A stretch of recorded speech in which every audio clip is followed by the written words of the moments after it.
Oke teman-teman, apa kabar? Kita akan memasuki kuartal 4 di tahun 2025. Teman-teman udah bikin ancang-ancang.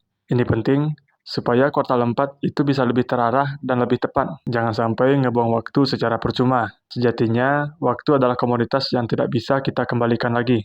Penting bagi kita untuk memakai waktu dengan sebaik-baiknya. Video ini direkam tanggal 16 bulan September. Ini waktu yang tepat untuk ngerancang proyek di kuartal 4. Nah, proyek tersebut bisa kita bagi melalui 5 bagian. Yang pertama, kesehatan. Yang kedua, keuangan. Yang ketiga, koneksi atau hubungan. Yang keempat, percintaan. Dan yang terakhir, yang kelima, kebahagiaan. Nah, tugas kita sederhana. Yang perlu kita lakuin adalah membuat satu proyek di satu pembagian. Misalnya, dalam bagian kesehatan. Kita membuat satu proyek untuk jalan kaki sehat 5 kilo dalam sehari. Di bagian keuangan, kita bisa membuat proyek berinvestasi di saham atau di pasar kripto, dan seterusnya, dan seterusnya. Ini sangat penting, karena ketika kita menetapkan suatu proyek, maka pikiran dan energi kita itu akan terarah menuju ke sana.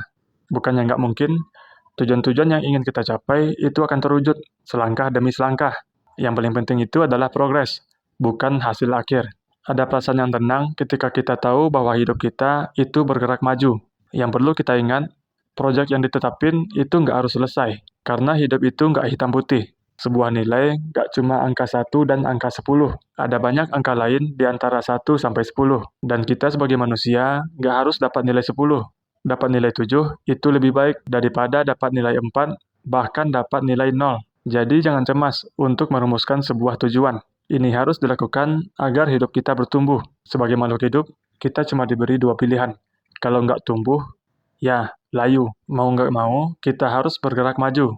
Dan ketika jalannya terasa sulit, itu nggak apa-apa. Setiap kesulitan adalah pertanda kalau kita sedang mendaki. Inilah yang akan membawa kita ke puncak-puncak yang tertinggi. Di puncak tersebut, pemandangannya lebih indah daripada harus ngebiarin hidup berjalan sebagaimana mestinya, which is menurun, masuk ke dasar jurang.